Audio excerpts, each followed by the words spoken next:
caso Lucio, el caso Báez nos consternó a todos. Sí. Pío tu mesa y me parece que es muy interesante meterse en la parte psicológica de estos dramas, Hugo. Exactamente, porque podemos seguir aportando información, analizando con los mejores especialistas. Ya está con nosotros Alicia Crosa, un lujo tenerla. Una experiencia fenomenal tiene Alicia en este ámbito. Ella trabajó también en el servicio penitenciario, así que mucho va a poder decirnos del presente y de lo que viene. Muy interesante este tema que surgió al final, ¿no? Sí. Viendo las últimas palabras, tanto de Thompson como de Abigail en los dos casos. Sí. Porque, bueno, acá había un consenso en la mesa de que no eran creíbles. Yo tiendo a creer que la persona en algún punto se arrepiente, se enfrenta a lo que hizo, ¿no? Hay una discusión, porque muchos dicen... digamos, se arrepiente, pero no al nivel de ser sincero, sino que es más una simulación sobre el acto que un acto de profundidad.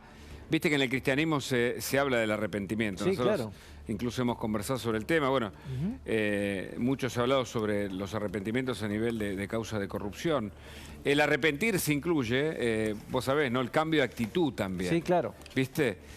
Y no se ve ahí, no asoman elementos para... Nosotros no somos especialistas, por eso convocamos a los que saben, ¿viste, Pancho? No, claro, por eso me parece una pregunta interesante para hacerle a Alicia, ¿no? A ver si en la cárcel hay casos de arrepentimiento. Obviamente, que se regenera el delincuente, eso está clarísimo que no, sí, que es un desastre el sistema, pero metiéndose en la conciencia, habría que ver, ¿no? ¿Qué es lo que pasa por la cabeza y el alma de cada uno, ¿no? Exactamente, exactamente. Fíjate, nos quedamos, si querés, con este dato en un viernes a la noche, Dale. que es el de los padres de Fernando Báez Sosa. Dijeron siempre, y esto me parece conmovedor incluso, no queremos venganza, queremos justicia. Hugo, bueno, gran programa. Muchas gracias, Pancho. Suerte. Un gran abrazo. Gran abrazo para vos. Hasta prontito. Bueno, y así comenzamos este último programa de Más Noticias a la Noche, edición verano. Conmovidos todavía, estamos en el seguimiento del caso Lucio Dupuy. ¿Qué dejará este caso? Una sensación de justicia, de impunidad, aparte del dolor y de la crueldad. ¿Qué puede aportarnos este caso? ¿Qué podemos aprender de un crimen tan aberrante? Si es que se puede aprender algo. Algunos indicios pudimos obtener del programa de ayer. Ustedes recuerdan, mostramos, y ahora lo vamos a volver a hacer, la declaración de Abigail Páez, la pareja de la progenitora del menor, de Lucio Dupuy. Y estaba aquí con nosotros Fabián Améndola, el abogado que defiende el caso de Fernando Báez Sosa. Se conmovió inmediatamente y dijo, esa actitud la vi y se parece a la de Fernando, a la que tuvo Máximo Thompson en el crimen por Fernando Báez Sosa.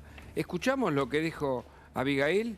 Repasemos, porque tenemos entrevistas muy importantes. Ya está Mauricio de Alessandro escuchándonos. Escuchá. Cuando llegué,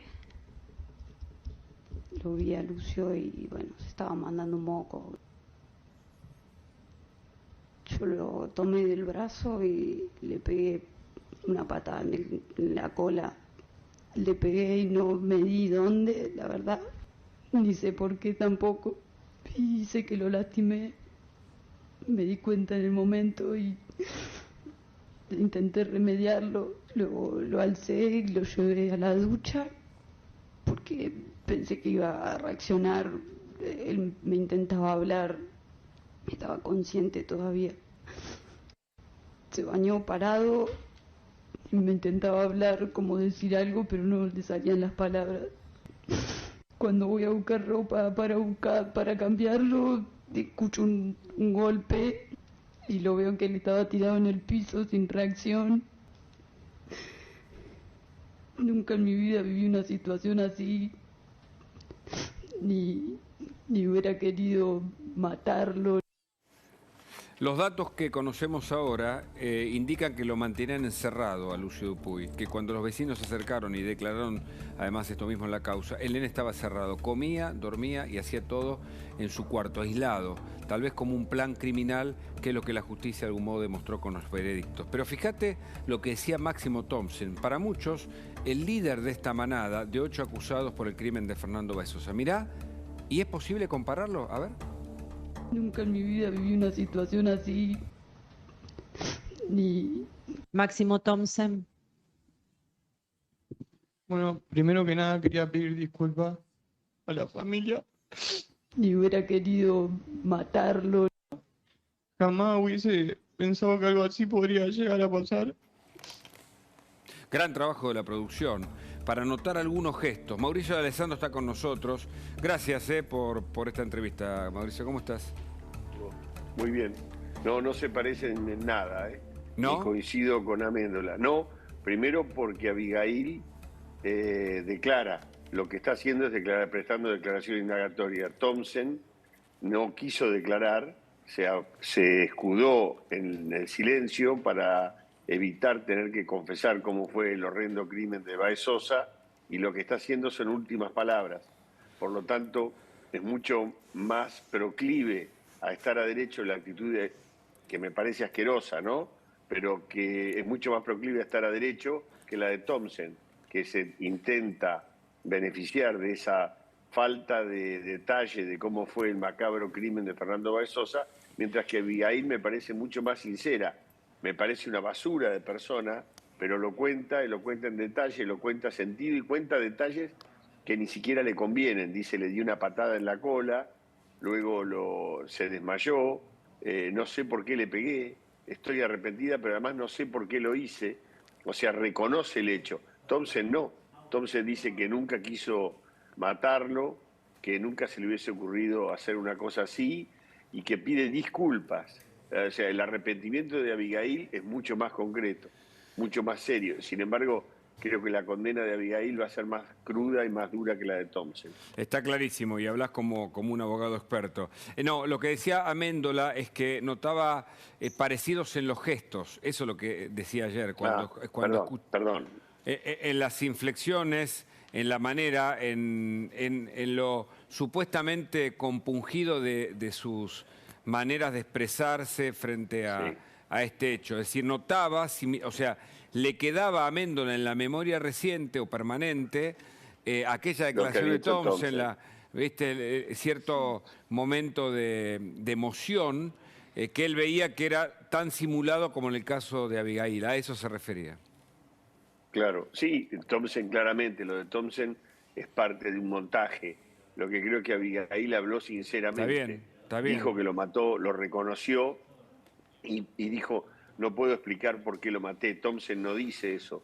Thompson ni remotamente, ¿y sabe por qué, Hugo? Porque está mucho mejor preparado por su abogado. Claramente Thompson tiene un discurso mejor hecho porque ha tenido un abogado privado que durante 3 años le enseñó lo que tenía que decir. Mauricio, estamos con Alicia Crosa también para analizarlo más del punto de vista médico. Buenas noches, Alicia. Sí, y también con Yali Bares, nuestra criminalista Florencia Dorante. Pero contame, a horas del veredicto de Fernando Baez Sosa hay, no digo filtraciones, pero sí algunas versiones. No sabemos qué validez tienen. Algunas indican, ¿hay perpetua para todo?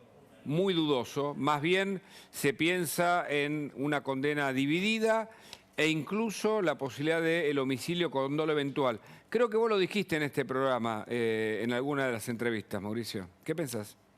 Sí, yo creo que de acuerdo a todo lo que se ha colectado como prueba, y sí hay algunas, podríamos decir, filtraciones, pero nadie sabe a ciencia cierta si esas supuestas filtraciones son reales o han venido del seno del tribunal, pero sí se habla de condenas muy duras, de por lo menos condenas muy duras para 3 o 4 del grupo de los 8 imputados, 2 con penas severas y un par, concretamente Pertossi, el que filma, con una posición más benévola respecto de la decisión del tribunal. ¿No espera Sí, perdón. ¿No espera ningún absuelto, doctor?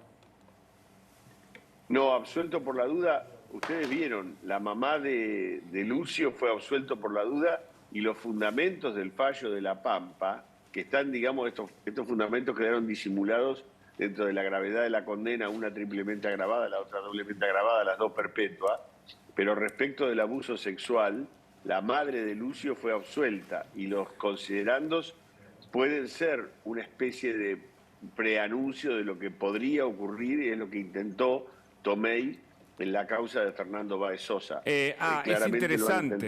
Es muy interesante lo que vos señalás, porque en un ratito vamos a hablar con la fiscal de género de La Pampa, pero vos decís que tal vez no, el tribunal no encontró las pruebas tan contundentes, pese al ADN en el objeto sexual categóricas contra Lucia, no encontró pruebas, no sé, categóricas para la condena por abuso de Espósito, de la progenitora de Lucio.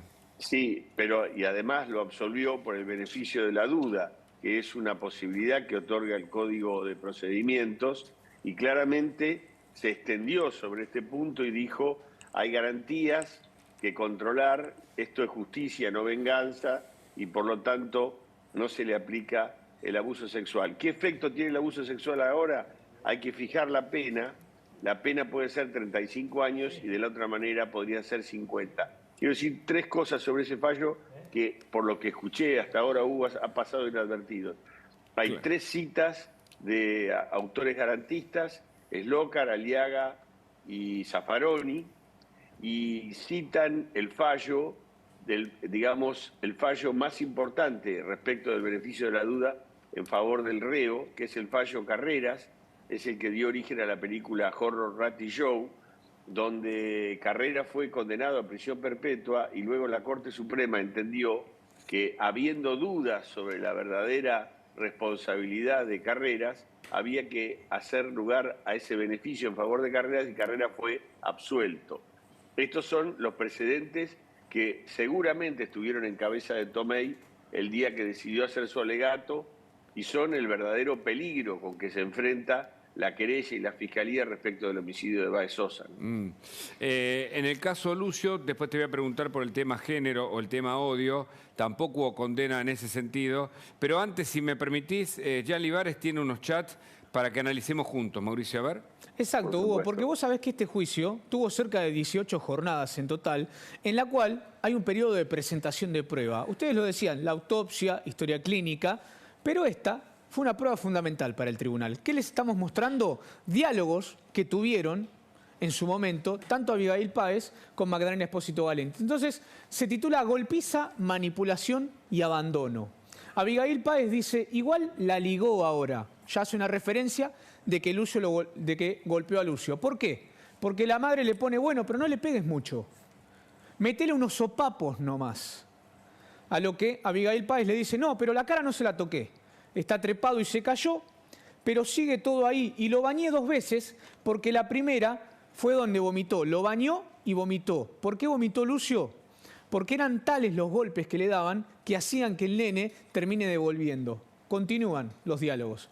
Abigail Páez le dice a la mamá de Lucio, porque estas cosas hacen que yo me pelee con vos y termina logrando eso. ¿Qué quiere decir ahí? Que Lucio Dupuy hace que ellas dos se peleen. Es la interpretación de Abigail Páez. Y sigue. Y no, la verdad que no da que un nene de 5 años nos separe porque se le antoja. ¿Entienden esto? Ellos ponen a Lucio como la interferencia en la relación, como que Lucio era el culpable de que ellas se peleen. A lo cual la madre de Lucio responde, yo estoy harta. ¿Qué vamos a hacer? ¿Lo vamos a dejar ahí? Acá las chicas nos invitaron a salir. Porque yo les decía, golpiza, maltrato, abandono, porque aquí denotan cómo la madre está harta de su propio hijo y lo va a dejar. ¿Por qué? Porque le invitaron a salir unas amigas. Es decir, se van las dos y dejan al menor de edad solo en un departamento. Y continúan los diálogos. De una, Lucio ya se durmió, le responde Abigail Páez. A lo que Magdalena Espósito Valenti le dice, pasa y que si se levanta, ¿qué sucede? Si se despierta el nene en el medio de la noche, algo normal que puede pasar en cualquier casa. No, ya lo vigilé, me da miedo, le responde Magdalena Espósito Valenti, no lo quería dejar solo. Y hace como 1 hora que se durmió. Entonces, ¿qué definen? Y continúa este diálogo, para que ustedes vean la respuesta del final. Bueno, ya estoy acá. Se ve que en un bar, en un lugar donde le invitaron las amigas. Voy para ahí, le dice Magdalena Espósito Valenti. Lo dejaron solo. Golpiza, maltrato y abandono. Estas son pruebas de miles, de 80... ¿Escuchaste el número, Hugo? 85.000 chats. Wow. Contabilizó la causa, de los cuales 16.000 se referían a Lucio Dupuy. Alicia Crosa, ¿qué pensás de estas comunicaciones y del perfil de Abigail Páez? La escuchaste hace un ratito, y de la progenitora de Lucio Dupuy, Magdalena Espósito. Bueno, dos cosas. Para empezar voy a arrancar diciendo que esto en la psicología clínica y en los trabajos sobre maternización se define como lo que se llama el estrago materno. Esto es clarísimo, el mejor ejemplo de lo que es el estrago materno. Es la incapacidad total de funcionar en relación a sus obligaciones maternales respecto de, como progenitora, respecto de su hijo. Y esto es una situación materno-filial que estaba estragada, estaba totalmente destruida, donde una madre no puede funcionar, no tiene capacidad de maternar. Yo me pregunto, ¿a santo de qué esta mujer ha tenido este hijo? ¿A santo de qué? Bueno, es gran parte de lo que se ve hoy día, donde hay muchísima gente que tiene dificultades para su relacionamiento efectivo y saludable con sus hijos. Esto es un caso criminal, por supuesto, es el caso extremo, pero se ve muchísimo esto, porque realmente hay muchas mujeres que tienen hijos porque deben tener un hijo, porque se les acaba el periodo de la fertilidad, porque están en pareja con alguien y necesitan asegurarse y consolidar la relación creyendo que la van a consolidar con un hijo, pero realmente hay un deseo de hijo que está en el hecho de parirlo, ¿no? Para tener el hijo, pero después hay dificultades para maternar. Alicia, dentro de la sentencia está el peritaje psicológico y dice que ella no deseó en ningún momento ser madre, que fue una situación y que ella no en ningún momento quiso maternar al niño. Y te pregunto sobre esto del estrago materno, ¿también aplica a Abigail Páez como cuidadora, digamos, de este niño, que la justicia se lo entregó también? No, eso es una relación como la que se suele dar también en ciertas relaciones heterosexuales. No hay por qué también poner tan el foco en la cuestión de la relación lésbica o homosexual, porque también se ve esto en muchas relaciones heterosexuales, a donde hay una parte una de las dos partes, que tiene como una fortaleza de decisión sobre el trámite y la circulación de la relación o del vínculo, ¿no? Y hay una parte débil que se aviene a aceptar esa claudica, digamos, de alguna manera, y se aviene a soportar ese designio que está marcado por una de las dos partes. Dos o tres posibilidades. El plan criminal aparentemente está probado judicialmente. Es decir, la necesidad de ambas era deshacerse. Bueno, ahí está. Plan criminal. Este es punto 1. Punto 2. Botín para sacarle plata al padre. Sí, yo también lo dije hoy, creo que lo dije en Radio Rivadavia, eso. Botín. O sea, de nuevo, si querés, el Evidentemente ella buscó retomar la relación, tomar a su cargo la relación del niño. Pues le pedía plata. Esto está, claro, para tener un ingreso mensual asegurado. La idea, ¿sabe por qué viene el crimen de odio y lo del género? Porque le encontraron en las pericias, tenemos que decirlo, evidencia de daños genitales al nene. Sí. Bueno, también puede ser un exceso de perversidad. Ah, ok. Bueno, entonces lo ponemos, ya que la justicia no determinó lo otro, lo ponemos... Una manera más de ejercer perversidad sobre la víctima. Esta perversidad, sí, ya te dejo, permíteme que le planteo las tres posibilidades para que me...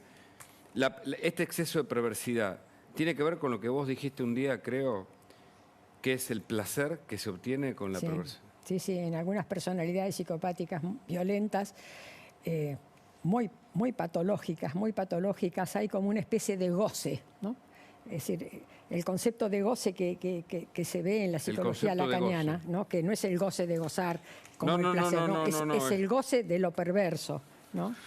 De ejercer sobre otro toda la fuerza de su maldad, de su deseo negativo, digamos, ponerlo fuera de sí, ¿no? Eso sí. Flor. Quería saber si sigue conectado el doctor D'Alessandro. No está conectado. Ahora vamos a retomar con él. Bueno, y te tiro un detalle de esto que preguntaba sobre el crimen de odio. En los fundamentos de la sentencia hablan también de una sentencia previa para injustificar el crimen de odio. Dice que no existe a partir de una sentencia previa y por eso, bueno, cuando se vuelva a conectar... Toma jurisprudencia para negar eso. Toma jurisprudencia de un fallo garantista, bien como explicaba el doctor D'Alessandro, que... Yo le iba a preguntar a Alessandro, porque Yo no sé si está bien dicho garantismo o abolicionismo, porque muchos dicen que el garantismo es una forma de garantizar el derecho. Lo otro es abolicionismo, que es usar de un mínimo a un máximo de la pena siempre el mínimo.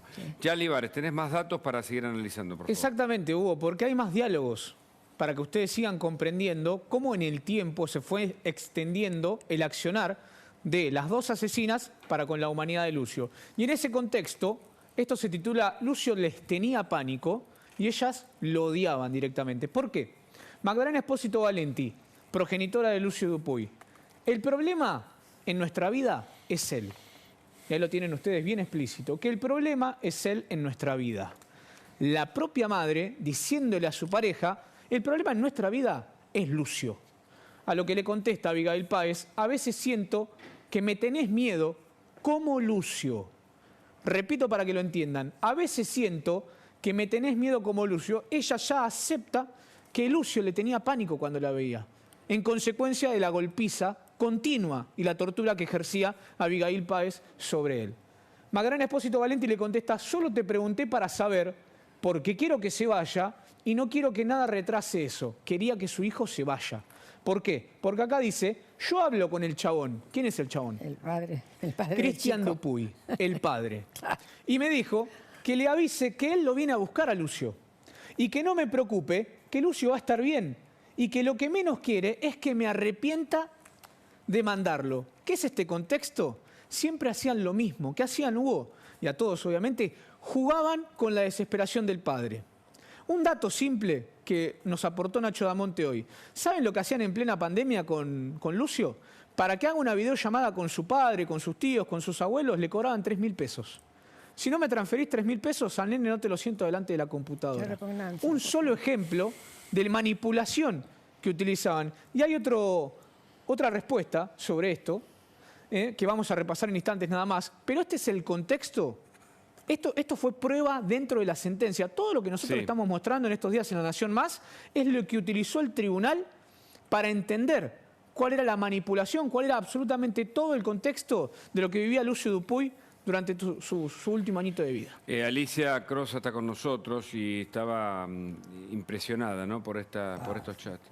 ¿Qué tenés para...? Yo he trabajado 30 años en las cárceles, he hecho muchísimas pericias, no sé cuántas, pero nunca vi una cosa semejante. ¿Nunca viste? Nunca. Un hecho de esta naturaleza nunca me ha tocado.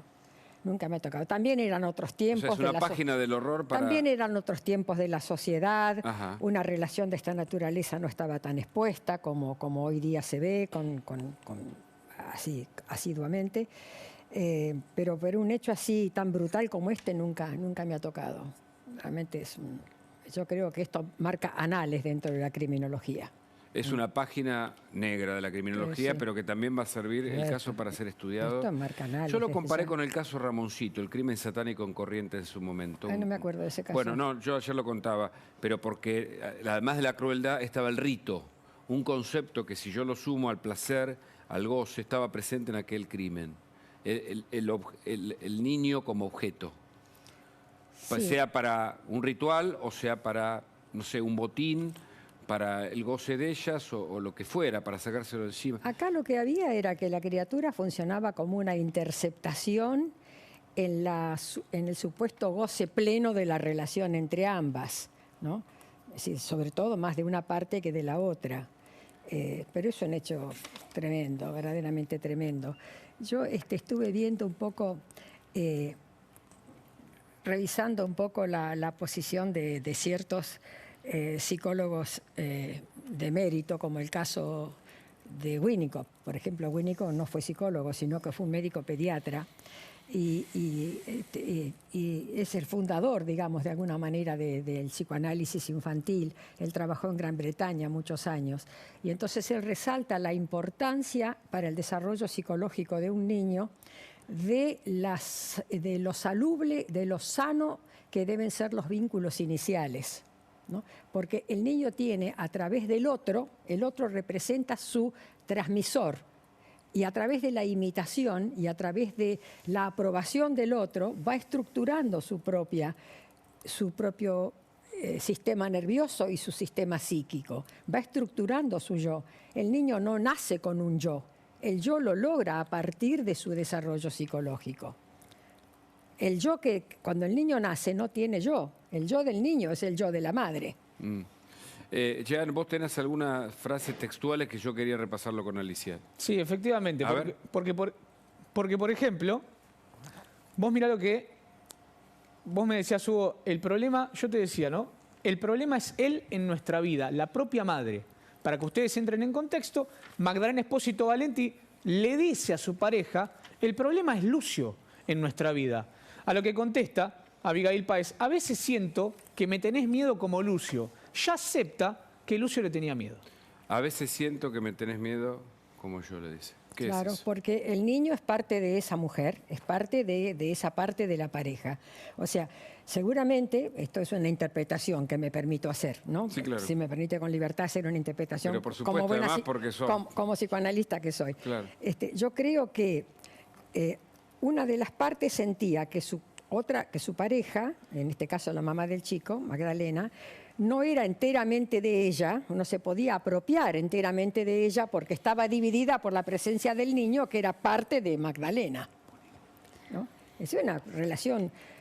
Acá básicamente lo que hay que analizar es que era una relación absolutamente patológica entre ambas dos. Lo que dice Alicia, el peritaje, es que Abigail no soportaba la demanda de amor de Lucio hacia su mamá. Eso es lo que acabo de decir y explicarlo de esa manera. O sea, era se dice celo muchas veces. Claro. En este caso, pero no es... Es como que goteaba la cosa, ¿no es cierto? Es decir, no podía una de las partes poseer enteramente a la otra. Es una relación muy patológica, evidentemente, ¿no? Más allá de lo lésbico. No podía poseer enteramente a la otra porque la otra estaba dividida por la presencia de la criatura que era parte de la madre, porque la criatura fue parida por esa mujer. Prestemos atención a este chat. A ver, Jean. Sí, porque aquí tenemos maltrato, aislamiento y manipulación dentro de un solo diálogo. ¿Por qué? Abigail Páez le dice a Magdalena Espósito Valenti, si la maestra de Lucio te llega a preguntar por qué no fue el martes o no sé qué día, al jardín hace referencia, que le digas que se descompone mucho por el calor, que por ahí no lo llevas por eso, por ahí zafa más eso que cualquier otra cosa. De última, si hoy no lo querés mandar, no lo mandes, porque la verdad está muy caluroso y además aún tiene un poquito de moretón en la cara. De última, esperamos a que se le vaya eso. Total, creo que para mañana ya se le va a ir el moretón de la cara. Maltrato. Aislamiento del nene que lo tenían semanas sin ir al jardín. La manipulación. Bueno, ¿qué le responde la madre? Hugo, por favor. Ah, es buena esa. Insólito. La propia madre, aceptando las teorías de su pareja. Bueno. Entonces, la dominante era Abigail Páez, que manejaba, según este chat al menos, sí, ¿no? Pero yo quiero hacer una reseña particular y dedicarme a esto. A ver. Vos sabés que yo, aparte de psicóloga clínica, soy profesora universitaria en psicología. O sea, hice la parte académica de psicología. Claro. Tengo 2 carreras. Y durante muchos años dicté Psicología Evolutiva 1 y Psicología Evolutiva 2 en los institutos de formación docente números 9 y 17 de la ciudad de La Plata. Muy bien. Allí se formaban las futuras maestras. Y una de las cosas que yo siempre le preguntaba a las maestras era ¿por qué ustedes están haciendo la formación académica?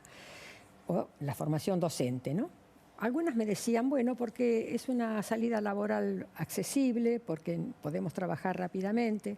Otras decían, porque realmente me gusta mucho en los niños. Otro decía, porque realmente me gusta mucho enseñar.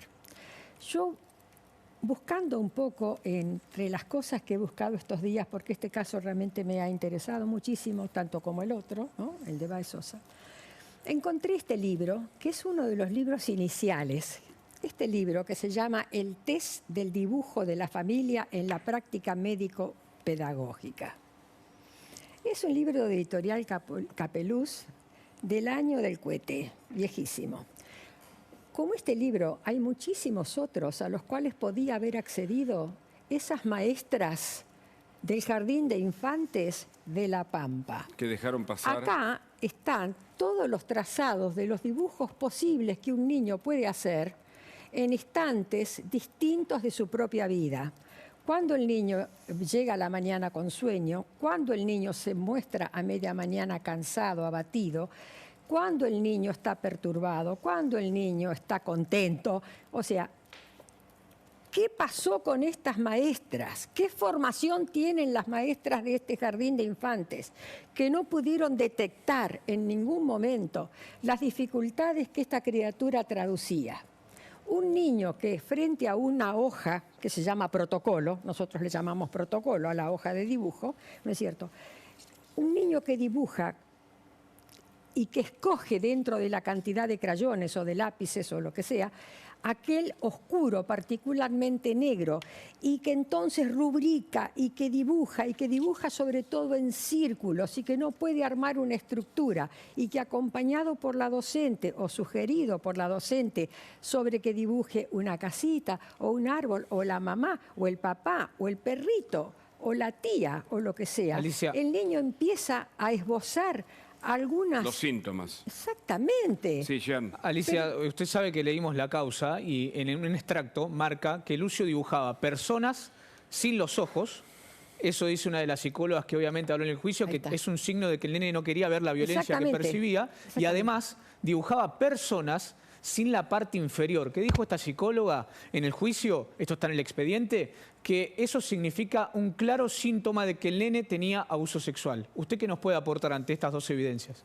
No sé, no he tenido acceso a la pericia que vos... Sobre estos dos ejemplos que le marco, que el nene dibujaba sin ojos y además dibujaba personas sin los miembros el dibujar inferiores. sin ojos es no querer ver, el no querer reproducir, el no asumir. Pero aparte no te olvides que esta criatura estaba con 5 años... de acuerdo con la escala de maduración psicológica e intelectual de Piaget, este nene todavía estaba dentro de la etapa objetivo-simbólica y no la lógico-operacional. Si hubiera estado en la lógico-operacional, que se ingresa entre los 6 y los 7 años, según la naturaleza de cada chico, este nene hubiera podido de alguna manera graficar lo que estaba pasando, ¿no? Y hubiera sido un indicador mucho más evidente de lo que estaba ocurriendo. Pero para indicadores vamos a escuchar otra declaración de Abigail Páez, la pareja de la progenitora, condenada por los agravantes, ¿no? Por el ensañamiento, por la alevosía y en este caso por el abuso sexual contra Lucio Dupuy. Escucha. Le intenté hacer RCP, no sé si lo hice bien o no, si pude haberlo lastimado más o no, porque no sabía hacer la maniobra como correspondía. La verdad es que nunca en mi vida viví una situación así, ni hubiera querido matarlo. Simplemente, no sé qué me pasó, me enojé porque él estaba haciendo cagada y siempre vivía haciendo cagada como cualquier nene que tenía una vida normal, feliz. ¿Qué es esto, Alicia? No lo sé porque no he tenido a la persona frente a mí y la posibilidad de poderla entrevistar. Una voz cascada, supuestamente quebradiza o resquebrajada, con cierto rasgo que nunca lo hubiera querido hacer, pero lo hice. El nene se mandaba cagadas. Ya esa expresión es... Bueno, evidentemente estamos frente a un individuo con un nivel intelectual nada ponderable, por supuesto. Es una ¿Eso mujer, influye? Sí, claro que sí. Es una mujer simple, mediocre, ¿no? Sin ser, desde el punto de vista del cociente intelectual, patológico, ni deficiente, ni de bajo nivel. Pero seguramente, o sea, se puede, perdón, es una persona convencional. ¿Para usted es psicópata? Yo totalmente. Totalmente. Una psicópata perversa, totalmente. Psicópata perversa. De acá a la China, caminando. Pero Alicia, ¿eso se puede detectar? O sea, porque hoy Florencia, por ejemplo, decía, caminan entre nosotros, no hay que o sea, como que pueden actuar como si nada pasara delante de otras personas. ¿Es identificable, por ejemplo, esta personalidad que usted marca? Esta persona se acaba de presentar a partir de lo que ha pasado. Es decir, hay un cometido de un hecho criminal, razón por la cual nosotros tenemos la oportunidad de evaluar a este individuo. Pero es decir, nunca nos vamos a dar cuenta en la calle, por ejemplo, siempre intramuros. En la calle no, pero en los vínculos sí. En los vínculos pasa. Hay gente que realmente te mete en una situación difícil. En las familias pasa. Es lo que se denomina la cofradía del vínculo. En la cofradía del vínculo lo que pasa es que vos dentro de la estructura familiar podés llegar a tener personas así jodidas como esta, ¿no es cierto? Sí. Violentas y todo lo demás. Pero con la cosa de que porque es tu tía, porque es tu mamá, porque es tu papá. Está un poco rayada. Claro, sí, bueno, pero la tenés que seguir viendo porque de la cofradía no podés salir, porque estás atada vincularmente. El psicópata y el coeficiente intelectual, ¿cuál es la relación? No tiene mucho que ver. Puede ser un tipo perfectamente psicópata con un nivel intelectual mediocre, bajo, o podemos encontrarnos con flores de psicópatas con un nivel intelectual altísimo. Crímenes seriales, etcétera, ¿no? En cuyo caso, este hecho, por ejemplo, se podría haber desarrollado no de esta manera, a lo mejor se podría haber desarrollado de una manera más, digamos... Una coartada. Claro. Que de hecho lo intentaron hacer porque dijeron... Que les robaron. Que les robaron, que le pegaron al nene. Acá estamos ante un hecho de perversidad mediocre, ¿no? Es decir, de dos personas con un nivel mediocre, bajo, sencillo. Bien. Florencia, tenés más datos, por favor.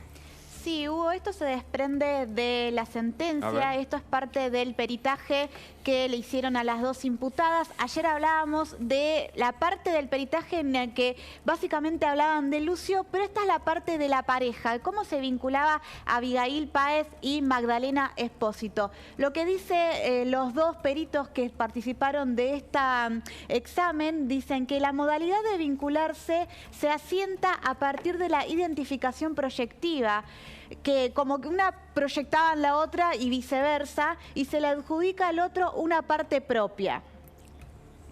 Y también que el vínculo de pareja presenta características narcisistas y varias veces vuelve con las características narcisistas de la pareja, donde los otros un vínculo dual en calidad de espejo entre las dos, y los vínculos de exclusividad duales, donde los otros no se incluyen como terceros con demandas propias, sino a condición de representar un beneficio, y entiende la perito de la causa que el beneficio para Abigail, por ejemplo, podía ser que, acá creo que lo puse, aquel beneficio para Abigail podría ser que Magdalena no la deje o que esté con ella, eran muy apegadas las dos, como patológicamente se necesitaban las dos, y el otro no es alguien, que el otro no es alguien con quien elige o decide por sí mismo, y también promueve conductas de dependencia emocional. No hay lugar para terceros en la medida que Lucio demandaba el amor de su mamá, se convertía en un posible peligro de ruptura para la estructura narcisista. Estas son palabras de los peritos en el informe publicado en la sentencia. Alicia. Bueno, eso es típico de una pareja que también se ve dentro de los heterosexuales, una pareja tóxica, pegoteada, absorbente, donde una de las partes demanda a la otra la exclusividad. Les voy a decir que a mí me ha tocado, por ejemplo, hacer pericias en el caso de parejas heterosexuales, a donde la criatura de la mujer o la nena de la mujer ha sido víctima de abuso, y eso es bastante común de parte del concubino, tener un abuso sexual o manosear a la criatura que pertenece a su mujer. Y en ese caso, ¿cómo lo calificamos también? Es un caso de perversidad, es un hecho que entra dentro de la criminalidad de la acción, como en este caso. ¿El grado de psicopatía es igual para usted, así a simple vista, por los hechos que conocemos, de la progenitora como de su pareja?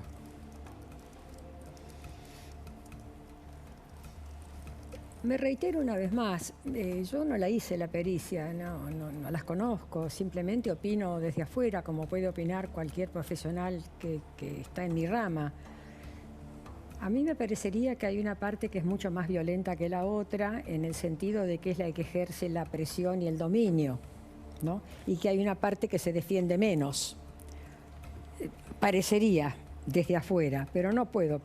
Es que comenzó así, Alicia, perdón que le interrumpa, comenzó siendo Abigail Páez desde el año 2020, preponderando los golpes a Lucio, incitando a su propia madre a que le pegue. Recién leíamos un chat que decía, surtilo si no lo voy a tener que hacer yo. Claro. No te metas cuando yo le estoy pegando. Y después la madre pasó de defender a Lucio a directamente ser cómplice, y recién leíamos un chat, Hugo, que decía, bueno, pegar unos sopapos.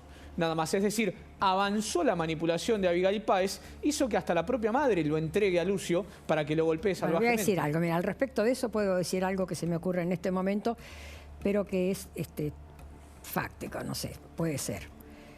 Sería un poco así, como si no le pegás al chico o si no le pegás a tu hijo, estarías demostrándome que no me querés tanto. Exacto. O que yo no soy tan importante. Podría ser una cosa así. No me consta. No, es que se lo dijo en un chat, Alicia. Es conjetural. ¿Qué sería un fetiche? ¿Es un objeto? Sí, bueno, ¿sabés qué pasa, Hugo? Hay relaciones que son muy patológicas. Lo decimos porque tal vez donde hay una parte que pierde el dominio de sí mismo y queda bajo el ejido de la acción de la otra parte. Eso se ve tanto en este tipo de relaciones como en las relaciones heterosexuales. Se ve, eso se ve, es típico, donde hay una parte que pierde la posibilidad del manejo de sí mismo dentro de la relación. Pierde la dimensión proporcional de su espacio dentro de la relación. Y Alicia, ¿vos qué entendés? ¿Quién era el objetivo principal para las dos asesinas? ¿Lucio, hacerle un daño a Lucio o hacerle daño al papá? Vaya uno a saber, no sé. Vaya uno a saber qué pasó acá. Acá estamos ante dos personas con un psiquismo muy enfermo, de manera tal que cualquier cosa puede caber dentro de esto. ¿Aún que lo mantuvieran encerrado? ¿O era una forma...? ¿Qué cosa? El nene aparecía siempre en su habitación. Llegaban los vecinos, sí, incluso con eso algunas... es otra cosa, cómo los vecinos no denunciaron. A mí me parece realmente muy difícil. Si vos me decís que viven en una casa en medio del campo, estoy de acuerdo. Como en La Pampa suele haber. Yo conozco La Pampa y sé de qué se trata. Pero en un edificio de departamentos, con la cercanía de un vecino al lado... Qué raro que los vecinos no denunciaron, qué raro que las maestras no actuaron, qué raro la jueza. La jueza es... denunciada pero ahora por favor, jury, por favor, habría que analizar cuál es la formación académica de esa jueza. Es una barbaridad el fallo de esa jueza, al decidir que la madre viviese con esa criatura en medio de esa relación con estas dos locas. Es una barbaridad esta jueza. ¿Qué merece todo el peso y el rigor de la condena y de la ley realmente. Lo merece, es una barbaridad. ¿Debería estar detenida? Una persona que tiene semejante cargo, semejante poder de decisión, hacer una cosa así tan liviana, sin haber hecho estudios pertinentes, sin haber obligado a que esta criatura sea debidamente estudiada, sin haber atendido al resultado de las pruebas que se deben hacer en los jardines. Las maestras tienen obligación de presentar un resumen de la conducta de los niños. ¿Dónde están esos resúmenes? Esto es una cosa totalmente... Es de una desprolijidad enorme. Es como si esa perversión o esa situación enfermiza... Hay como una tolerancia. Se extiende hacia afuera. Sí, es como una tolerancia al mal hacer. Porque es casi una cadena de responsabilidades. Claro que es una cadena de responsabilidades. Por supuesto, de distintas características. Claro. Las dos responsables condenadas. Claro que sí.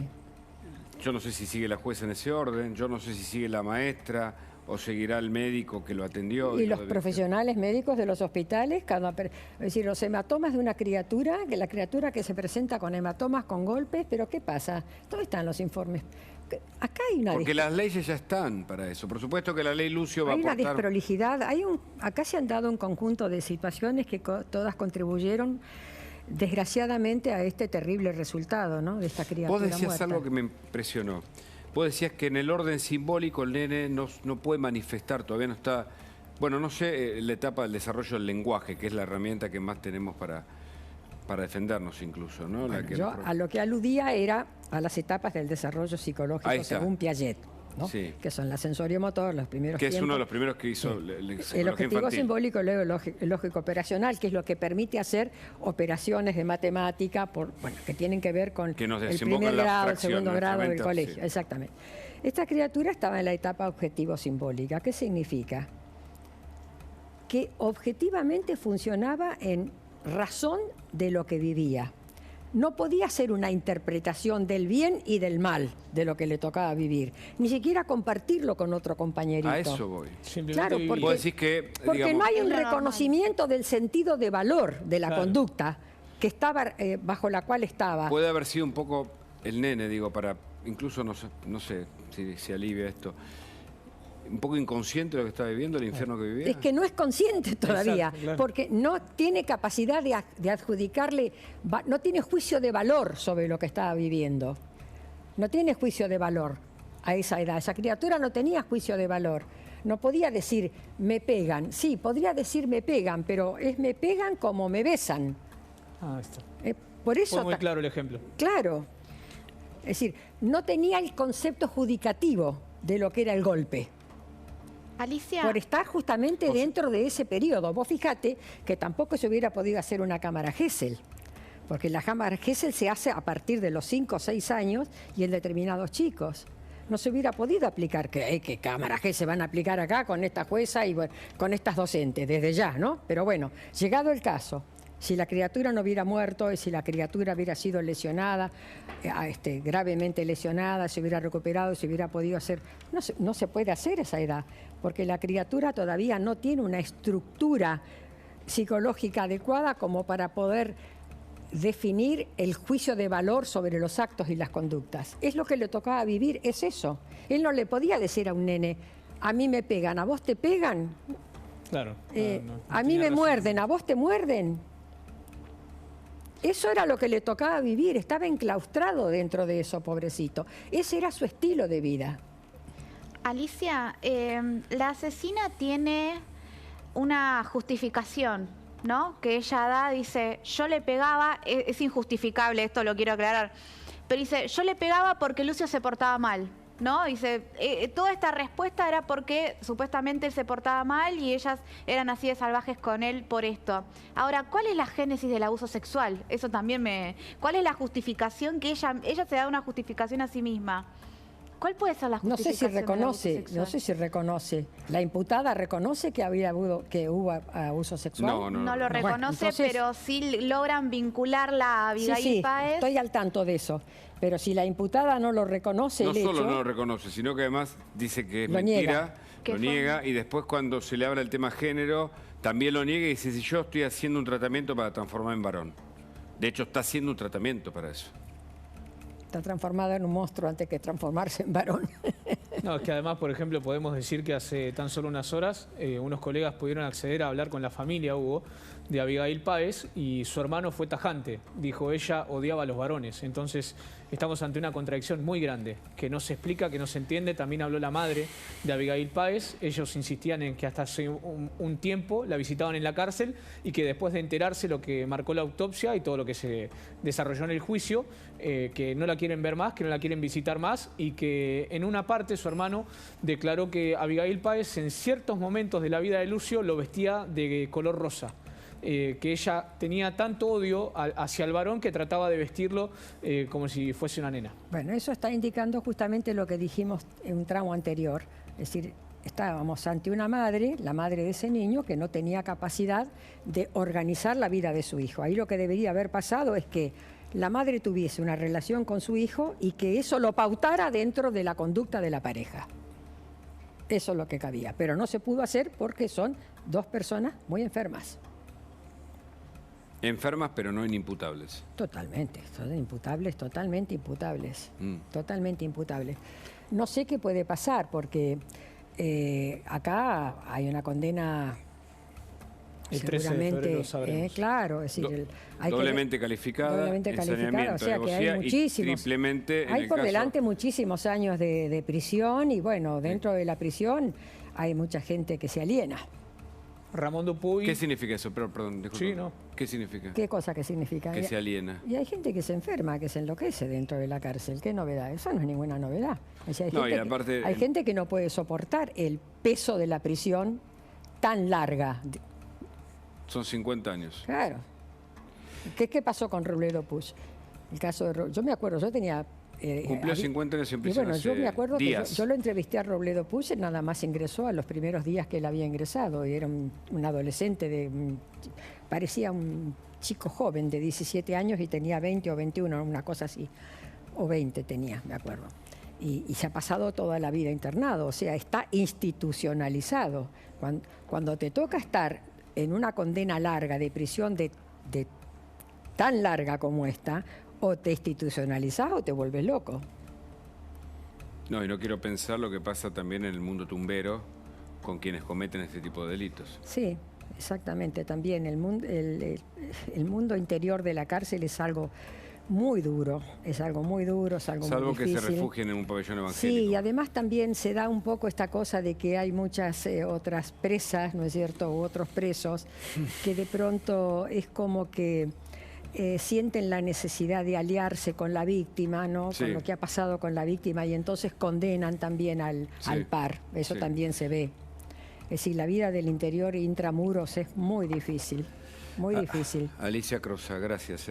Bueno. Es un lujo tenerla, Bueno. realmente. Su aporte es muy, muy valioso. Bueno. Le agradecemos. Gracias a ustedes. Hablamos con el senador Alfredo Cornejo, está en línea, estaba escuchando la nota y nosotros queremos hablar con él de varios temas, pero no quiero omitir este que nos duele a todos los argentinos. ¿Qué tal, Alfredo? Buenas noches. ¿Cómo están? ¿Qué tal? Sí, bueno, doloroso, ¿no? Sí. Muy doloroso. Sí, sí, sí.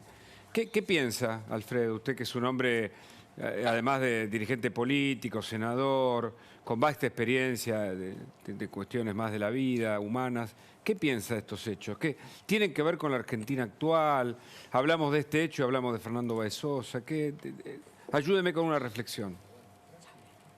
A ver, yo creo que parte de una definición que recién se dijo, ¿no? Estaba escuchando con atención, con definiciones mucho más técnicas que las que pueda dar yo. En algunos aspectos son psicopatías, ¿no? Psicópatas. Ahora, en lo atinente a las funciones indelegables del Estado, hay cosas que son más materia de gestión, ¿no? Ustedes saben que ya se quiere aprobar una ley, la ley Lucio, Sí. alrededor de este tema, ¿no? Como si esto se arreglara con una ley. Seguramente esa ley va a pasar, la vamos a votar, etcétera, pero nadie reflexiona acerca de que se invierte un montón de recursos. Tiene razón. En organismos de niñez, de adolescencia, de tratamientos psiquiátricos, etcétera, y estas cosas ocurren. No ocurren con tan asiduamente, pero ocurren. O sea, ocurre. Pero además que hay que falló la cadena de prevención, de custodia, Así es. La jueza, Así es. los docentes, los médicos. Sí. La jueza, los docentes, ahí está el punto, ¿no? Ahí está el principal punto, ¿no? Y por supuesto la psicopatía de su madre y su pareja. Alfredo, queremos... Hay que escapar a ese factor que es el principal desencadenante. Claro, claro.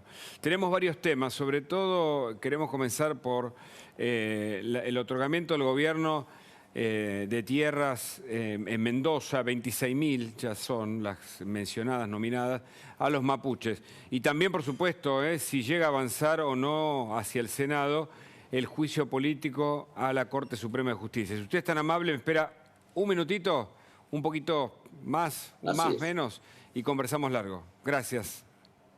Bueno.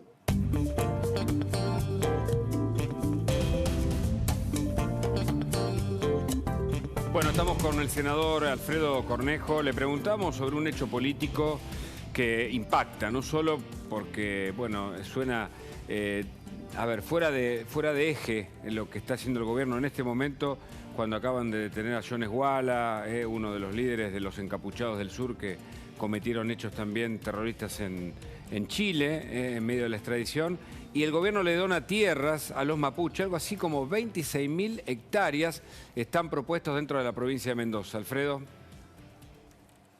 Sí, son 21.000 hectáreas en una donación, una resolución hace algunos días atrás, y ayer 4.400 más.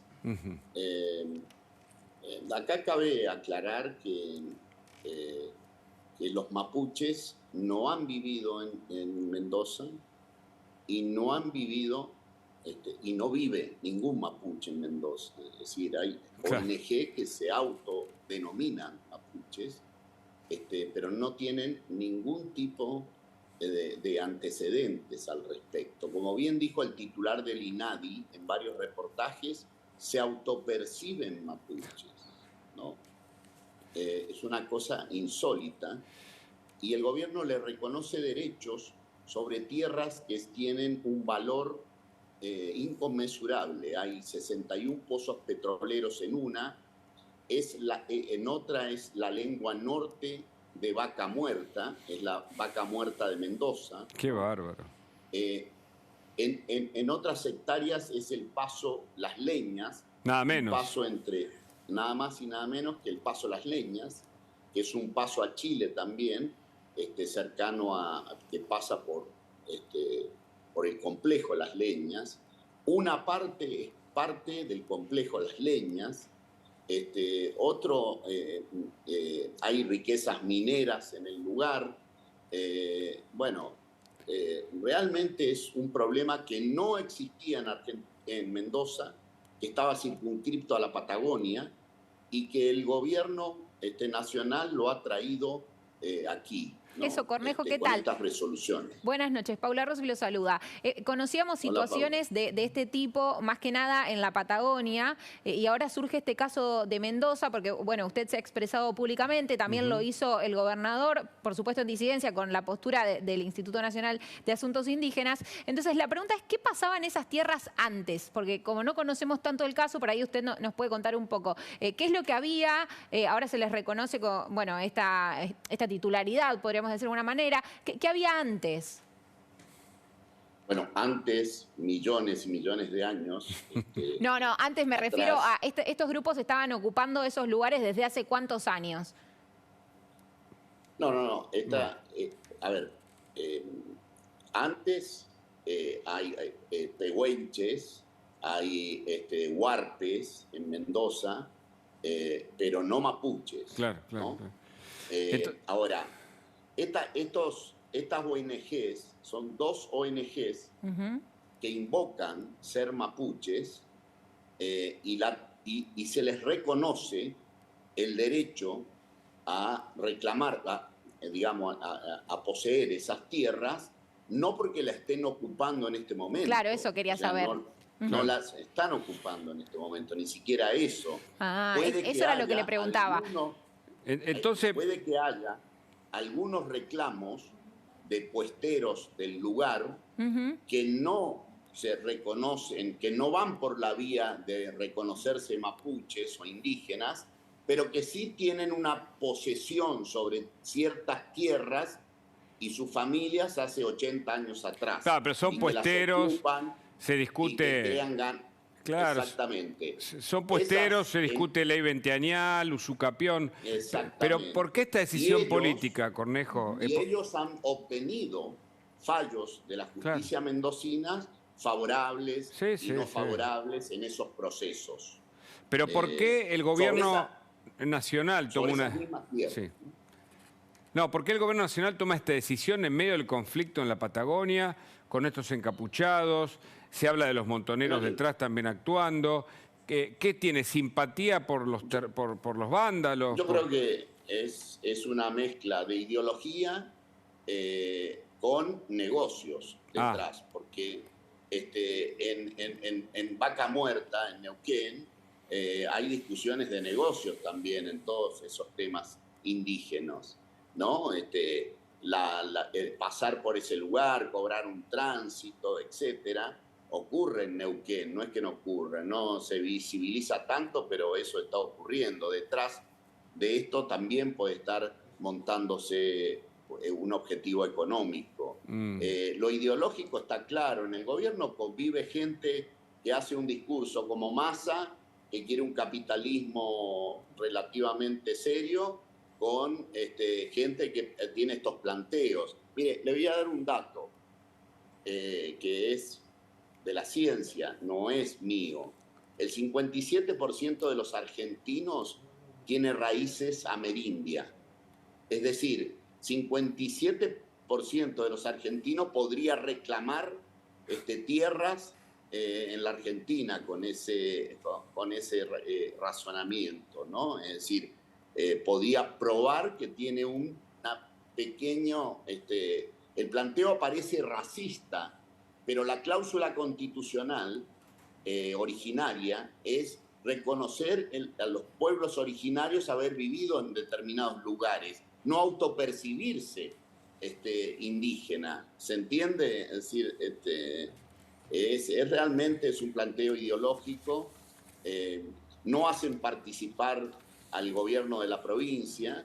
La verdad es todo muy confuso y se muestra que es ideología y que, por supuesto, detrás también hay un proyecto económico. Claro, Cornejo, no hubo ningún diálogo de parte del Instituto Nacional de Asuntos Indígenas, de parte del gobierno, alguna comunicación con el gobernador como para ver o para anunciar que se iba a tomar esta decisión. No hubo ningún tipo de contacto. Ninguno. Han notificado al gobierno y le han pedido a Catastro las propiedades, quienes figuran en esas propiedades como dueños, y los han agregado al expediente, pero eso no es una consulta al gobierno. Claro. Y le quiero preguntar por el juicio a la Corte. Si bien están diputados, puede llegar al Senado luego de un dictamen y de varias sesiones más.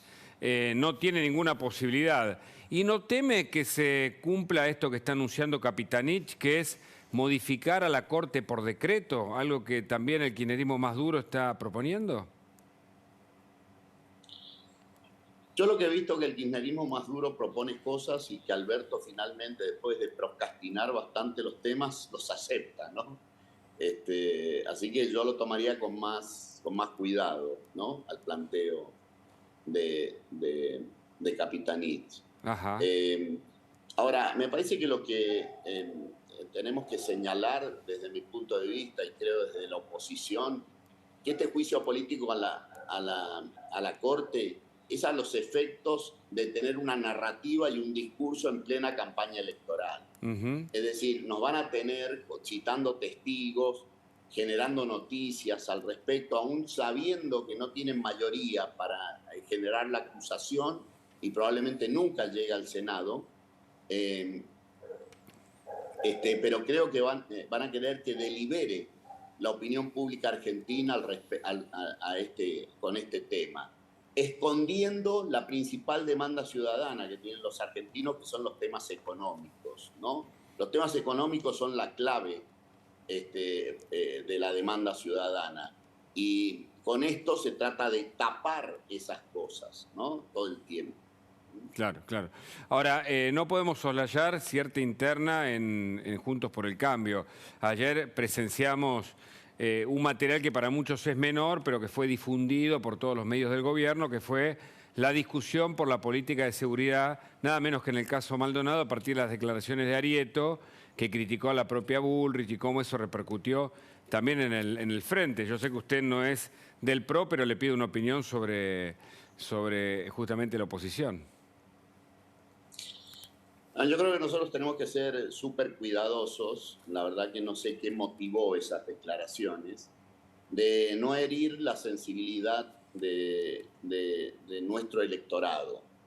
Y lo digo porque el kirchnerismo no está unido en los conceptos, en el programa.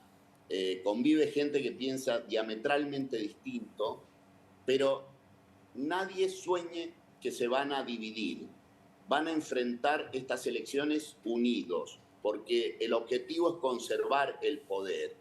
Y van a estar unidos a como dé lugar.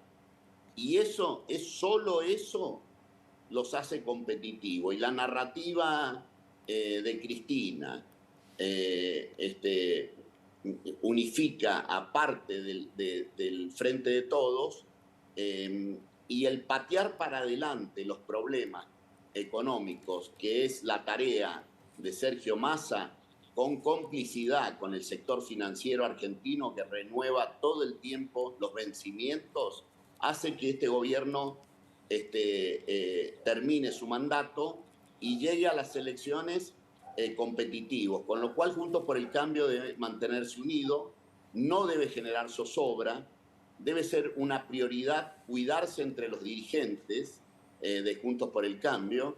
Y en mi caso, cuando fui presidente del radicalismo y ahora presidente del Interbloque en el Senado, custodio esa unidad a como dé lugar. Correcto. Porque si no, se va a desbalancear el sistema político argentino, va a tener desequilibrio y no demos por muerto al kirchnerismo. Bueno, el otro día la foto de Merlo es una muestra de eso. Alfredo, muchas gracias. Interesante como siempre. Gracias a ustedes. Hasta luego. Vamos a hablar con Verónica Ferrero, ella es la fiscal de género de La Pampa. Obviamente volvemos al caso Lucio Dupuy. Le agradecemos a la doctora Ferrero el contacto. ¿Cómo le va? Buenas noches. ¿Qué tal? Buenas noches, Hugo. Finalmente no fue incluido el tema género, el crimen de odio, en el veredicto contra Abigail Páez y la progenitora. ¿Por qué? No fue incluido porque hubo pericias psicológicas que se llevaron adelante en la investigación que dijeron específicamente que no había existido una situación de odio de género y por lo tanto, como fueron 2 psiquiatras y 2 psicólogos los que se expidieron respecto de este tema, los jueces no hicieron lugar al planteo que había efectuado la querella en relación a este punto. ¿Y usted coincide con esa decisión? Yo coincido con esta decisión, ya que la Fiscalía en ningún momento planteó la situación de odio de género. ¿La Fiscalía no lo solicitó? No. La querella nada más lo pidió. Exactamente. Le consulto, doctora, sobre tuvimos acceso a la sentencia y la parte de los fundamentos quizás de por qué no se incluyó este agravante por odio de género hace referencia a algunas cuestiones que tienen que ver con jurisprudencia, fallos anteriores. No sé si usted conoce el contenido de estas sentencias. Disculpe, se corta... No, le preguntaba a Florencia si habiendo conocido la sentencia no tomó en cuenta otros antecedentes. ¿Por qué no se tomaron en cuenta otros antecedentes que hay sobre este agravante? En realidad eso deberían preguntárselo a los jueces. Es decir, nosotros desde la Fiscalía planteamos la calificación jurídica que nosotros logramos acreditar finalmente para poder lograr un interlocutorio de culpabilidad como se logró el día 2 de febrero de 2023, que es el primer paso para poder obtener una pena de prisión perpetua. ¿Cuál fue lo que ustedes mencionaron para explicarle a la gente o recordárselo, por favor?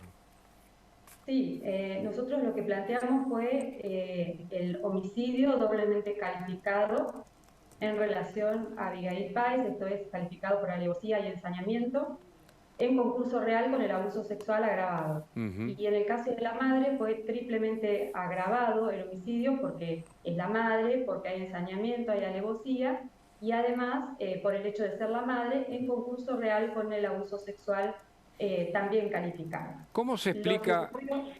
Sí, perdón. Lo que ocurrió en el interlocutorio de culpabilidad es que los jueces hicieron lugar a todos los pedidos de la Fiscalía, menos la situación de abuso sexual en relación a la madre. Si no se da acreditado el abuso sexual en relación de la madre, por lo tanto la Fiscalía está estudiando, digamos, este interlocutorio de culpabilidad, los efectos de hacer algún planteo de impugnación. Como la apelación, lo conocido como apelación, ¿no?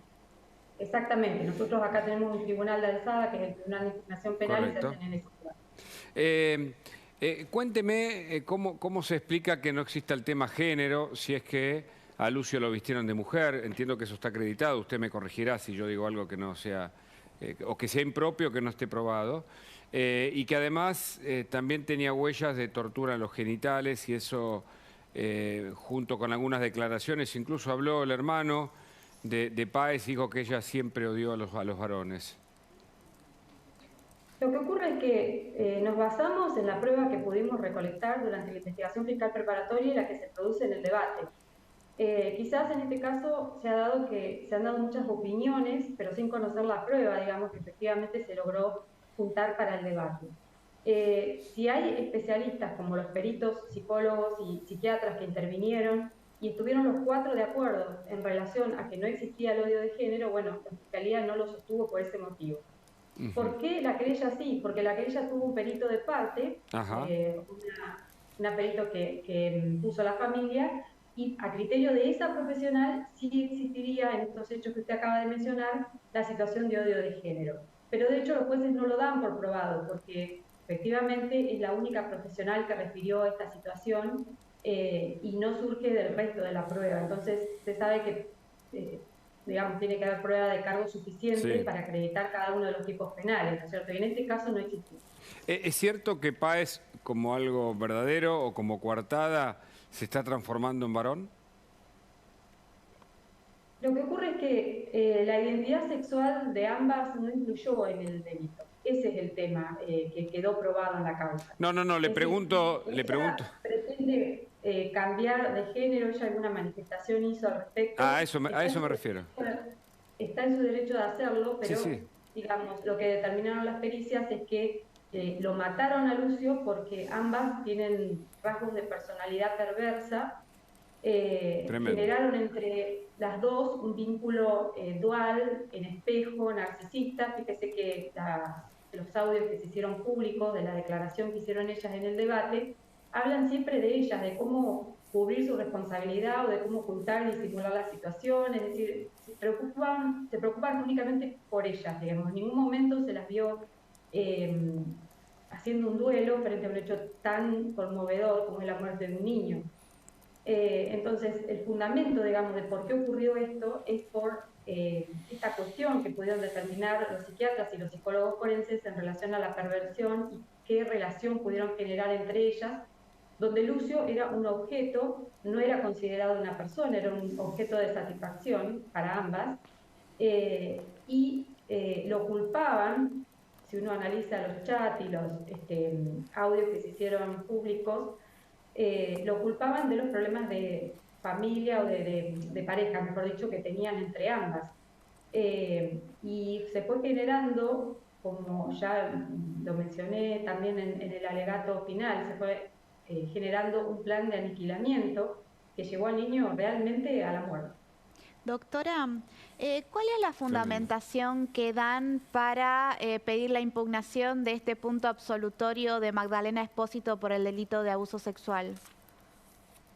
Lo estoy estudiando con el equipo de fiscales y profesionales que trabajan conmigo, porque es un trabajo en equipo, y lo vamos a dar a conocer, digamos, lo tengo en estudio, lo vamos a dar a conocer cuando presentemos el recurso de impugnación pertinente. Doctora, muchas gracias. Muchísimas gracias a ustedes. Ha sido muy amable y muy clara. Hasta luego. Bueno, otro caso que nos conmueve, salimos de uno y nos metemos en el otro porque se espera el veredicto. Pasado mañana, bueno, en realidad después del fin de semana, se conoce la sentencia y las penas eventuales para los 8 acusados por el crimen de Fernando Báez Sosa. ¿Cuál es el escenario a esta distancia, a pocas horas del veredicto, Jan? Lunes al mediodía, Hugo. El lunes al mediodía, en Dolores, nuevamente los ojos del país se van a estar posando. ¿Por qué? Porque tendremos el veredicto. ¿A qué nos referimos? A que ahí están planteados los escenarios, pero yo les voy a mostrar en qué se basa el tribunal. En qué se basa en la decisión de cuántos serán condenados a perpetua. Hoy el doctor de Alessandro nos decía, puede ser 4 con una pena, 4 a perpetua, 5 no, 6 y 2. Se debaten entre constitucionalistas. Bueno, vamos a ver el video principal en cual el tribunal analizó, sí hubo, en el cual analizó, por ejemplo, esto, ¿no? El rastreo, el motion tracking, Máximo Thompson, los diferentes imputados posicionados en la escena del crimen, su accionar, Fernando ahí como lo ven en turquesa, en el suelo, Máximo Thompson con el color, Enzo Comelli. Bueno, esto fue lo que para nosotros y obviamente también para toda la Fiscalía, para la querella, para la defensa de los imputados, en esto se va a centrar el poder del tribunal. Analizar una y otra vez, que ya lo hicieron obviamente, pero de aquí va a salir. ¿Por qué? Porque aquí están todas las responsabilidades. Cada una de las partes inspeccionó, analizó, tomó, escuchó el sonido, este es el video mejorado. Bueno, esto es lo que hicieron, ¿sí? Este es el trabajo que hizo el motion tracking de la defensa de la familia de Fernando Báez Sosa, aportado por Fernando Burlando. Bueno, sobre esto, esta es la clave, Hugo. Esta es la clave para definir cada responsabilidad, porque cuando el lunes se diga cuántas penas son, 4 perpetuas, 5, ninguna, homicidio con dolo eventual, sobre esto se van a basar. ¿Quién le pegó? ¿Quién hizo el cordón de indefensión? ¿Existió el plan premeditado? ¿Está el ensañamiento? ¿Está la alevosía? Este es el plano fundamental que van a utilizar para saber qué sucedió con Fernando Báez Sosa. Bueno, y Florencia, contanos qué puede pasar el día después entonces, ¿no? Sí, Hugo, el lunes vamos a conocer el veredicto, eventualmente la sentencia, así lo dijo la presidenta del tribunal. O sea, ¿qué quiere decir esto? Que vamos a saber si la justicia los considera culpables, inocentes, absueltos por el beneficio de la duda. Así que este veredicto puede ser condenatorio, absolutorio o mixto. Esto quiere decir que, por supuesto, pueden decir la justicia que no todos tuvieron las mismas responsabilidades, que algunos se van a su casa sin ningún tipo de pena, que otros ya cumplieron la pena. La situación es una incertidumbre en este momento, más allá de todo lo que estuvimos analizando hasta ahora, con incluso parte de la querella de esta causa. Pueden adelantar la pena o darla dentro de un mes. Dentro de un mes, por ejemplo, es un plazo en el cual se pueden esperar los fundamentos. Decir, los declaramos uno por uno, van a ir leyendo y van a decir los declaramos culpables y pueden llegar a dar la pena de cada uno y después fundamentar cuál es la pena que le dieron a cada uno.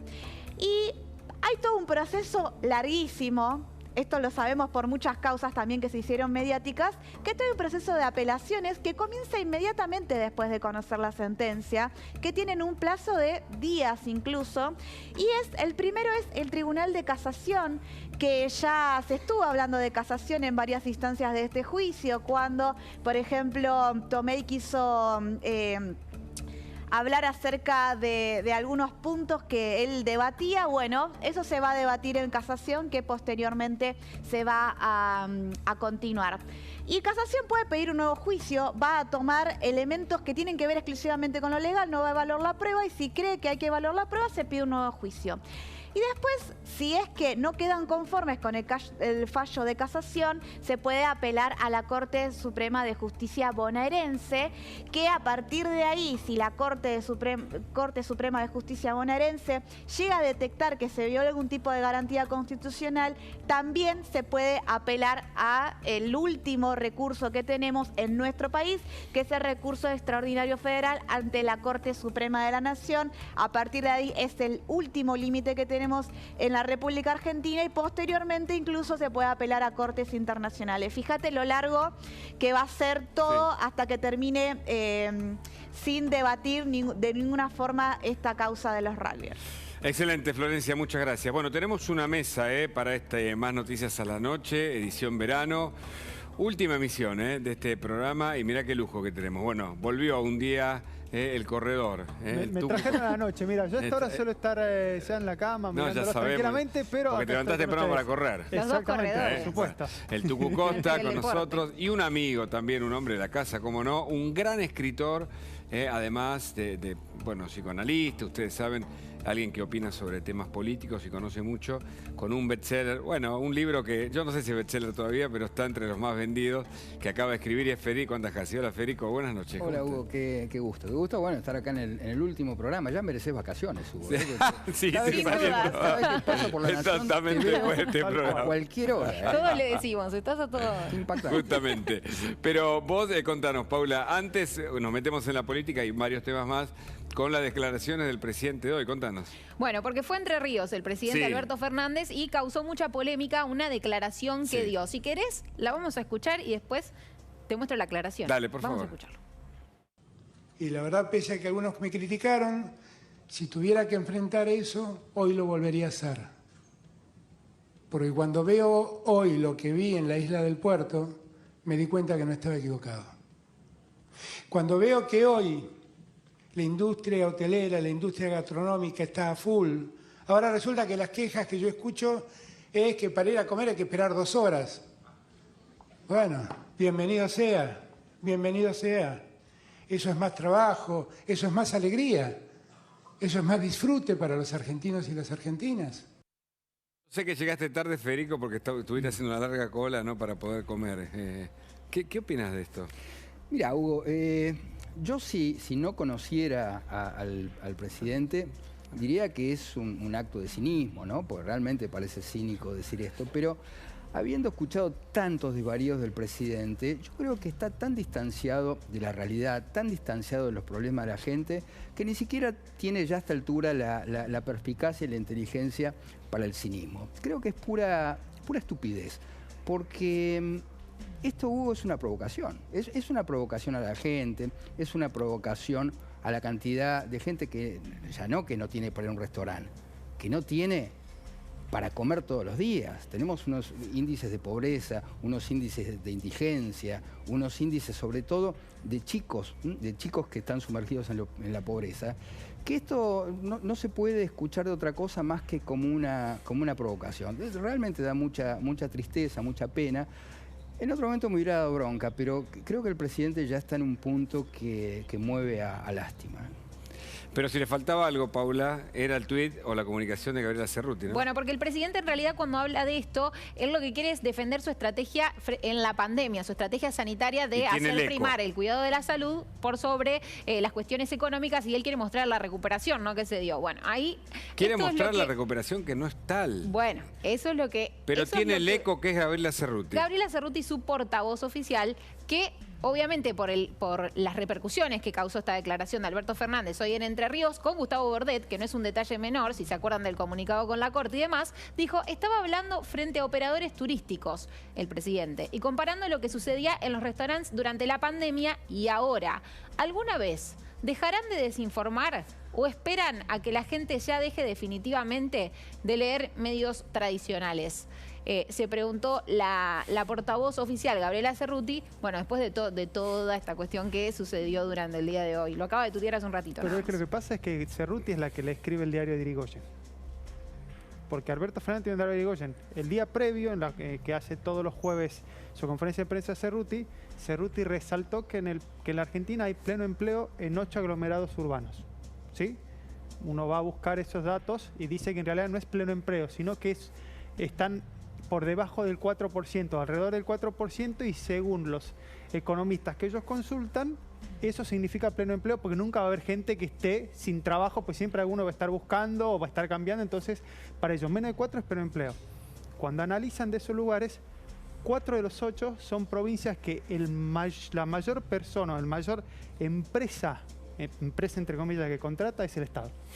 O sea, tiene pleno empleo Formosa, Resistencia, Misiones y Santiago del Estero. Son 4 los que ellos ponen como modelo de ejemplo de pleno empleo, pero vos decís, a ver, ¿quién es el que más los contrata? Vos decís, hay muchas empresas, son los mejores. No, es el Estado. Es el Estado. Y Silvia Mercado, que tiene mucha información del Estado, que se resume de algún modo en la Casa de Gobierno, y ella está acreditada, está con nosotros para aportarnos también, Silvia, lo que significa, ¿no?, los dichos del presidente, Gabriela Cerruti. El otro día Laura Di Marco decía Cerrutilandia, y hoy Pancho Olivera habló de El Mundo Ideal y puso la música de Montaner para contar la historia de Alberto Fernández. ¿Qué opinas? Sí, Hugo, opino que José María Costa tiene mucha razón, y lo contamos el otro día en La Nación Más. Quien hace el relato del presidente, quien está tratando de construir un relato que está totalmente alejado con la realidad, es más, es la oposición a lo que realmente vivimos, es justamente Gabriela Cerruti. Tanto es así que el presidente, ahí donde estaba, en Concepción del Uruguay, que es una ciudad que está gobernada por el peronismo, cuando salió del acto fue silbado, le dijeron cantidad de barbaridades, gente de Concepción del Uruguay, porque están muy enojados justamente con lo que es la vida cotidiana ahí en Concepción del Uruguay. Precisamente me dicen que están muy enojados por el aumento de las tarifas eléctricas. Es decir, lo que están enojados es porque aumentan las tarifas eléctricas y no los ingresos de forma suficiente como para que puedan llevar adelante una vida más o menos normal a la que tenían antes. Está tan alejado el presidente que, por ejemplo, en esa zona, en Concepción del Uruguay, en Gualeguaychú, el presidente tiene 80% de imagen negativa. Wow. 80% de imagen negativa. En toda la provincia de Entre Ríos, me dijo un colega muy querido, muy respetado, Daniel Lenz, sí, hay 70% de imagen negativa, pero en esa zona del río Uruguay, 80% de imagen negativa. Y la intención de voto de Alberto Fernández es del 5%. Por eso está bien que sí, ahí en Entre Ríos. Por eso está muy bien, claro, que Gabriela Cerruti aclara. Bueno, sí, lo decía en un ámbito muy chiquito. Sí, porque cuando salió, lo insultaron, le dijeron de todo. De todo. Literalmente no puede salir a la calle porque se enfrenta con la realidad. Y quien le pone las orejeras sí, de caballo, como dice Costa, es Gabriela Cerruti, que le construye un relato que no tiene absolutamente nada que ver. Me diste el con pie. Me hablaste de la construcción, porque el presidente habló de la inflación autoconstruida, y de Gabriela Cerruti. Mirá lo que dijo de la inflación ahora con la renovación de los precios justos. Mirá. Es el presidente de la Nación, porque cuando el presidente habló en alguna entrevista con un medio brasileño, y creo que lo había hecho antes en otra oportunidad, de las diferentes causas que tiene la inflación, que una es el déficit fiscal, que se está corrigiendo sin duda en la Argentina, otras son causas macroeconómicas, otra es formación de precios en la cadena, y otra que tienen en cuenta los economistas es que cuando se generan expectativas sobre que va a haber cada vez más inflación, porque los medios de comunicación, porque el dólar blue o porque diferentes factores en la opinión pública generan la sensación de que va a haber cada vez más inflación, eso hace que en los comercios de cercanía los formadores de precios, no los ciudadanos, no los consumidores, los formadores de precios se anticipan subiendo y remarcando los precios. A eso es a lo que algunos líneas económicas llaman la inflación autoconstruida. Es la inflación que algunos formadores de precios hacen por las dudas que vaya a haber más inflación, y son ellos los que remarcan los precios, ¿no? Menos mal que no habló de lo mental, ¿no, Federico? En este caso, Cerruti. Bueno, todo el tiempo habla de lo mental, ¿no? Basta con verla y escucharla para hacer casi un psicodiagnóstico, ¿no? Cada vez que habla el presidente, cada vez que habla Cerruti, habla ahí algo, por lo menos extraño, ¿no? Claro, esto que dice el presidente es del mismo autor de los brasileros vienen de la selva, los mexicanos vienen de los indios. Es esto, quiero decir, es Alberto que ya conocemos. Y lo de Cerruti, si no fuera trágico, realmente movería risa. Viste que ella te quiere convencer de que vos estás bien. Vos estás bien. Claro. Vos no te das cuenta que estás bien. Claro. Vos no te das cuenta... Es como hermano Chanta, ¿viste? Claro, vos estás bárbaro. Y si vos no percibís... El tipo está re mal, ¿no? Claro, pero ese hermano Chanta te hace... Claro, pero además si vos no si no lo tomamos con humor. Si no te autopercibís feliz, la culpa de los medios. ¿Sí? ¿Entendés? Todo es un tema de autopercepción. Hay una variable que ellas nunca nombran. Emisión monetaria. Sí. Solo en 2022 el 7,6% del PBI fue de emisión monetaria. Lo que significa el 7,6% del PBI, la cantidad de billetitos que lanzaron al mercado. Solo superado en la época de Alberto Fernández por el 8% del PBI, el primer año de la pandemia, que se acuerdan que cerró todo, y ahí fue cuando prendió la maquinita y le dio, claro, y otro ejemplo, otro ejemplo muy concreto, ¿no? Porque yo me acuerdo cuando Fernández decía, aumentan el precio por las dudas, ¿no? Porque como va a aumentar la nafta, entonces, ¿y qué no aumenta la nafta? Si el precio lo pone IPF. Exacto. Autoconstruido por el presidente, quiero decir, esos son los precios autoconstruidos por el gobierno, pero este es el tema, ¿no? Vos te tenés que autopercibir feliz, y si no sos feliz es porque los medios te engañan. Pero no sé, yo no sé a quién le hablan a esta altura. Hoy hablábamos... Sí, a ver Silvia, sí. Y seguimos. Tú, dale, vamos todos. Quiero dar dos datos que son muy importantes. Dale, ¿cómo no? De lo que está discutiendo la mesa. Uno, hoy el presidente también en su discurso en Concepción del Uruguay dijo que a fines de marzo va a entregar la vivienda a 100.000. Entonces yo me puse a averiguar un poquito qué quería decir esto. Y esto quiere decir, como bien está viendo la mesa, me parece que apuntamos ahí, a que el presidente todo esto lo está diciendo en un tono de campaña, es decir, no importa lo que dicen los vecinos, en este caso de Concepción del Uruguay. Eso, Silvia. Y aquí te agrego este dato. Dale. El presidente,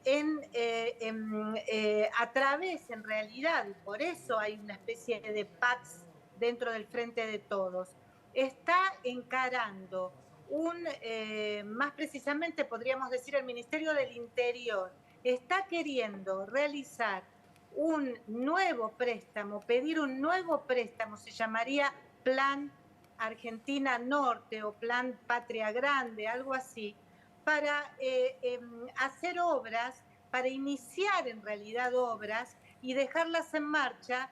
¿Por qué? Primero, para darles obras a los gobernadores en medio de la campaña. ¿A qué novedad traes? Por lo menos anunciarlas, Mirá que se está hablando de un plan importante.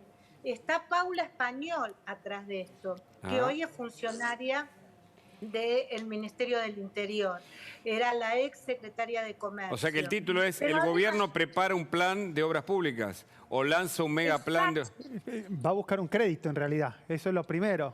Viste que no le gustan mucho los créditos de afuera al kirchnerismo, sin embargo, en año de campaña... Algo del BID, algo de lo que había recibido Massa. Tripo Corazón. Es un plan que todavía no está autorizado por la información que a mí me dieron. Es un plan muy importante que incluso prevé la posibilidad de que Paula Español, o es el criterio de ella por lo menos, y de algunos sectores del gobierno, lo siga manejando aún con la derrota electoral. Es un tema muy fuerte que todavía se tiene bajo 7 llaves y que implica que el gobierno está decidido a dar la batalla electoral y a ganar las elecciones. Habrá que ver con qué candidato, ¿no? Bueno, eso, Silvia, yo te iba a preguntar justamente con respecto a eso, porque vos hablabas de la disconformidad que hay en la gente con Alberto. Al mismo tiempo, por un lado, lo vemos a Alberto como con intenciones, tal vez, de ser candidato en estas elecciones. En la conferencia de prensa de Gabriela Cerruti, cuando le preguntaban sobre la mesa política, ella decía, yo en realidad no debería responder por esto, porque yo soy vocera presidencial. Y el presidente, si convoca a la mesa política, lo va a hacer como presidente del PJ, como diciendo, bueno, si se van a reunir en una mesa política, va a ser solo por el tema de las elecciones. Acá nadie va a incidir en la gestión. No sé qué opinás vos con respecto a eso, cómo lo viste, y también cómo es esta interna que se dio y se recrudeció mucho en las últimas 2 semanas, ahora con una especie de tregua dentro del Frente de Todos, ya con el tema electoral muy sobre la mesa, con Guado de Pedro, bueno, y demás.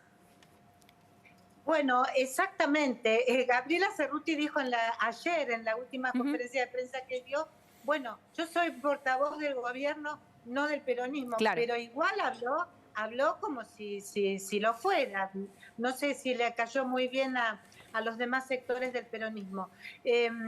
Pero aquí me parece que lo importante es que Alberto Fernández va a convocar a esta mesa, casi se podría decir obligando a sentarse también a los gobernadores, porque les da la zanahoria de un acuerdo interno para encarar un plan de obras públicas que les permita ganar las elecciones. Este es el proyecto, el relato se está construyendo y además se hacen anuncios en muchos lugares todo el tiempo. Habrá que verificar si hay 100.000 viviendas entregadas, pero por ejemplo el lunes, si no entendí mal, el presidente va a Paraná a entregar viviendas, o sea que la campaña viene con todo. Tucu, ¿qué decías? Sí, lo que quería preguntarte es si el último bastión o lo último le queda a Alberto que no logró entregar y que por ahí termina entregando en esta mesa es la eliminación de las PASO, que es algo que siguen pidiendo mucho estos gobernadores.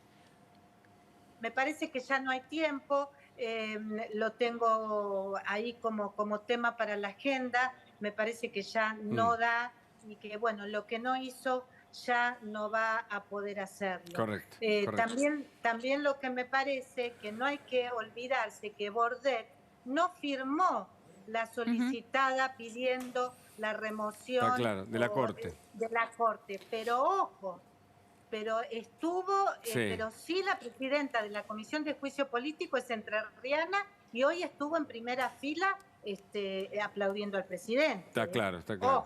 Ojo con ese dato. A 2 puntas, a 2 puntas. Federico Andajasi está con nosotros. Le quiero preguntar por lo que ves de Juntos por el Cambio. Ayer se armó un episodio que no sé si lo seguiste. Sí. Lo seguiste, ¿no? Vos sos tuitero también. Sí. La declaración de Florencia Areto criticando la gestión en seguridad, al menos durante el caso Maldonado, etcétera, de Patricia Bullrich, que pegó muy fuerte porque todos los medios acá dijeron, ahora sí, son ellos mismos los que dicen que...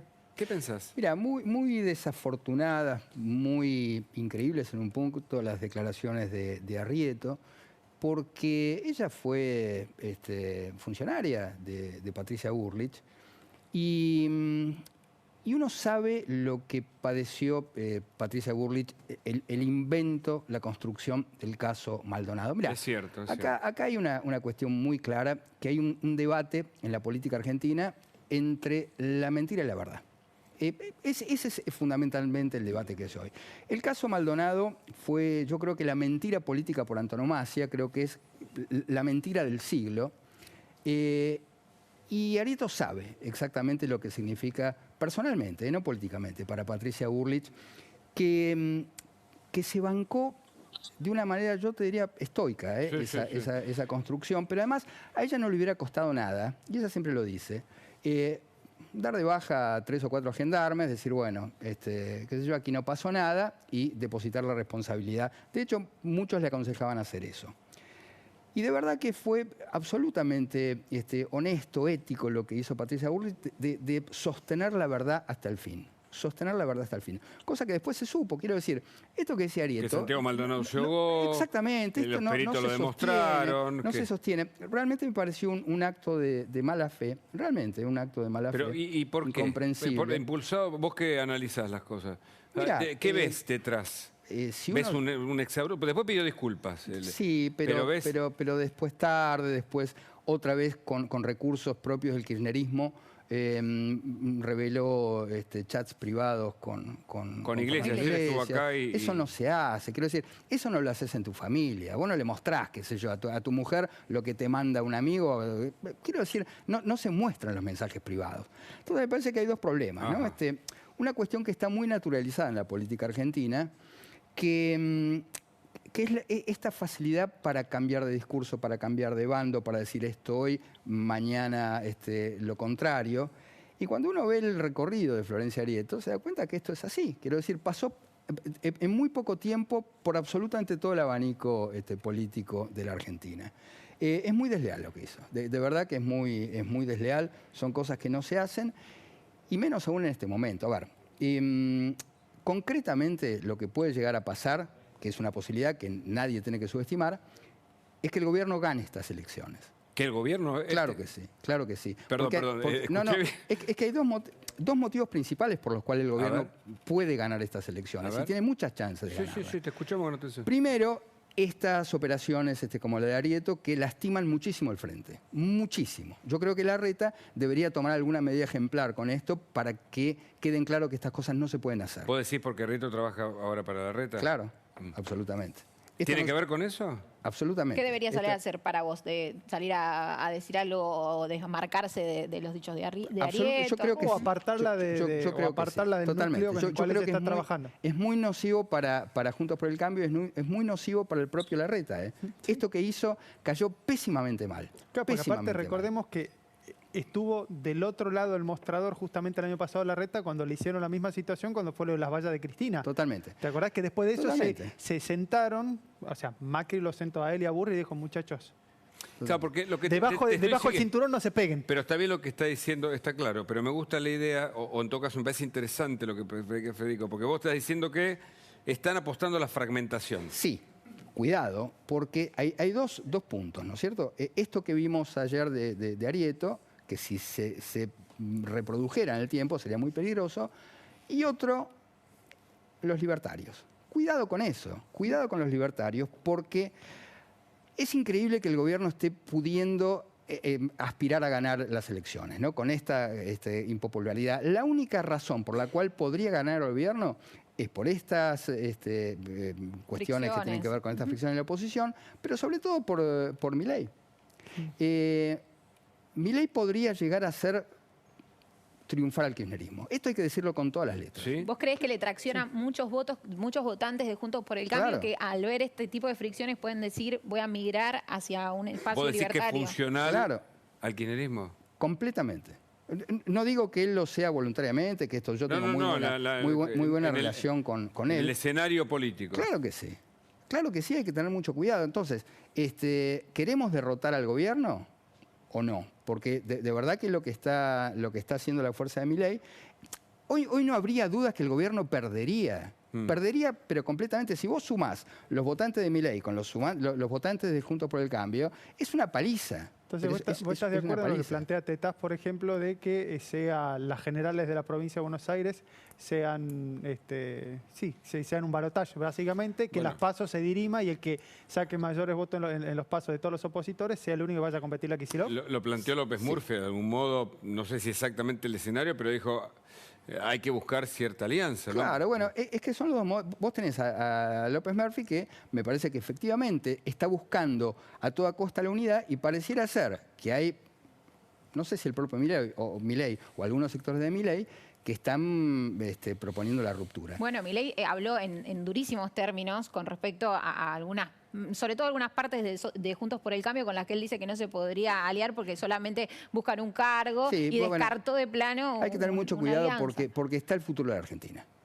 Por un capricho, por un enojo, no se puede regalarle el gobierno al populismo para siempre. Porque si gana el gobierno ahora, esta gente va a gobernar para siempre. ¿Pero vos ves viable todavía un acuerdo entre Juntos por el Cambio y los libertarios? Espero que sí. Pero ¿sabes qué pasa? Que los libertarios, cuando vos mirás para dentro del frente, tampoco, se llevan demasiado bien. Cuando vos ves las discusiones entre Maslatón y Milei, digo, bueno, ¿qué va a pasar con esa gente si llega al gobierno? Porque en Maslatón se ve muy claramente, Maslatón está jugando para el gobierno. Maslatón, es muy fácil entender a Maslatón. ¿Viste que igual es un personaje, no sé si es... menor, ¿no? Con todo respeto, ¿o no? ¿Vos decís que no? Y es una persona que viene trabajando desde hace mucho tiempo, empezó en la UCD como dirigente estudiantil. Yo me acuerdo cuando estaba en la facultad en psicología, Maslatón era un dirigente estudiantil. Él dice que es fundador de Libertad Avanza, incluso. Sí. Pero cuidado con Maslatón porque obviamente ahora se ve claramente que es funcional explícitamente al peronismo, porque Maslatón es fundamentalmente un anticomunista, y esto lo dice, y él ve en el peronismo, como el propio Perón decía, el dique de contención al comunismo. Es la vieja idea de que el peronismo es el dique de contención al comunismo. Eso es Maslatón.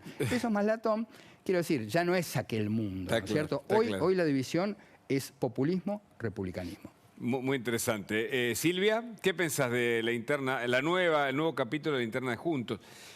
Lo contamos porque hay que contarlo. Si a alguno le cae mal, bueno, nosotros hacemos nuestro laburo. Me parece que tenemos que informar sin ninguna otra intención que es transparentar una situación que ocurre, ¿no? Aparte fue pública. Claro. Por supuesto, efectivamente fue público y el único episodio no fue este de Florencia Arieto, que fue, por cierto, muy, muy sonado. Incluso yo quise hablar con ella ya quiere bajarle el perfil a esta situación, y me dijo, habla con Diego Santilli, porque ella es asesora, más que de Horacio Rodríguez Larreta, de Diego Santilli, porque ella es, digamos, de la provincia de Buenos Aires y el candidato de ese espacio en la provincia de Buenos Aires es Diego Santilli. Pero además de esta situación que ha tomado muchísima repercusión por el daño que le hizo, por supuesto, a la coalición Juntos por el Cambio, hay un episodio anterior que se conoció menos, que también tuvo una función, digamos que también tuvo de protagonista a una funcionaria de Horacio Rodríguez Larreta, Viviana Cantoni, que es una subsecretaria de Gestión Cultural, que salió a defender la política de Carolina Stanley, la ex ministra de Desarrollo Social de Macri, que efectivamente que Patricia Bullrich había criticado duramente. Sí, le dijo que no hay que hablar tanto para la tribuna incluso. Fueron duros esos tweets.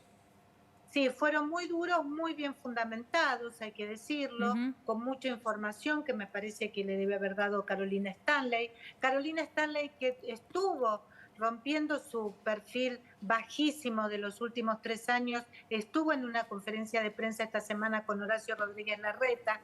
Entonces yo lo que veo en principio, Hugo, no sé qué piensa la mesa, es que hoy, como están dadas las cosas, pareciera que hay 2 modelos en el PRO. Un modelo más de tipo, esto de halcón y paloma, no es falso, o sea, se está representando. ¿Por qué? porque Patricia quiere llegar a los sectores más, podríamos decir, más convencidos del núcleo que vota Juntos por el Cambio. Y Horacio Rodríguez Larreta quiere llegar afuera de Juntos por el Cambio, quiere ampliar el respaldo, el famoso 70%. Entonces, estas dos estrategias electorales, bueno, realmente están complicando la imagen, como muy bien señala Federico. Perfecto. Y bueno, y deja una situación que todavía no está cerrada. Y mientras tanto, el rol de Macri, que no se define, aunque para muchos sí tiene ya la definición y la va a dar a conocer probablemente para Semana Santa, algunos días antes tal vez, pero se reúne. Primero se reunió con Bullrich, perdón, y después se reunió con Larreta. Con Larreta. Allí está. Claro, la discusión era con Bullrich, pasó la noche, acá está con Larreta, y después se reunió con Pichetto también, que estuvo en este programa hace unos días atrás. Ahí tenés la foto con Pichetto. Para muchos, incluso para Pichetto, creo, y para también Morales, que lo entrevistamos aquí, Macri debería jugar una suerte de, a ver, dijo algo así como Scaloni, ¿no? El Scaloni de, como el padre fundador, acompañar desde afuera. ¿Qué pensás, Silvia? ¿Qué papel va a jugar? Bueno, hasta la reunión que tuvo con Miguel Ángel Pichetto, yo estaba convencida de que Mauricio Macri no iba a jugar, porque así me lo aseguraron en los dos búnkeres, en Uspallata y en el búnker de Patricia, ahí en Avenida de Mayo. A partir de las reuniones que tuvieron durante el verano. Sí. Pero los peronistas que de este espacio, Encuentro Republicano Federal, este espacio de peronistas que lidera Miguel Ángel Pichetto, me dieron la sensación exactamente contraria. Lo vieron a Mauricio Macri muy entusiasmado, incluso le transmitieron una frase. Ahí está, mira, Romero y Puerta, muy buen dato que nos aporta Gustavo, que yo no, descuidé, pero claro, porque el sol, la luz y todo eso, y tal vez algunas canas de más, ¿no? Y la chivita que se dejó Romero. ¿No? No los conocí tan rápido. Sí, entonces... Senador actual, y Ramón Puerta, embajador en la época de Macri, claramente, en Madrid. No, y lanzaron una frase muy, muy contundente que fue, si yo me presento, gano. Epa, porque, ¿lo dijo ahí? Sí, lo dijo en esa reunión, que se presente Macri puede llamar a los fantasmas de Cristina o los ángeles de Cristina, ¿no? Como quiera. A vos, tú que te gustan las metáforas. A mí me parece que si mueven la ficha que es Macri, indefectiblemente Cristina se tiene que subir al ring, porque saben que ninguno de la fuerza de ellos está a la altura. Entra en juego también sí, para mí entra en juego también lo que dice Federico. ¿Qué pasaría con los libertarios? Por muchos de los libertarios tiene una imagen positiva de Macri, no así, por ejemplo, de Bullrich o de Rodríguez Larreta. Entonces, esa barrera o ese tripartito que se plantea en una dicotomía que está planteando él, con Macri desaparece un poco, porque hay muchos de esos que lo quieren también a Macri. ¿Federico? ¿No? Sí. El mismo Milei. Claro, el mismo Milei incluso. Sí.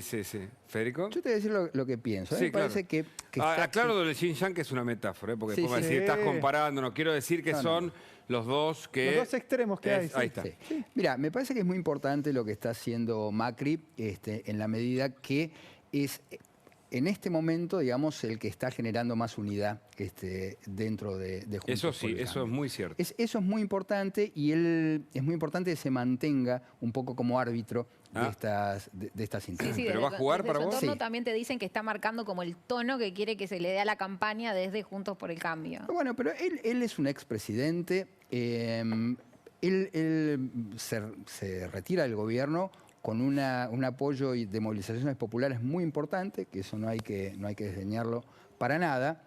Es cierto, si sopesamos el otro platillo, que una candidatura de Macri sometería al electorado a un estrés muy grande.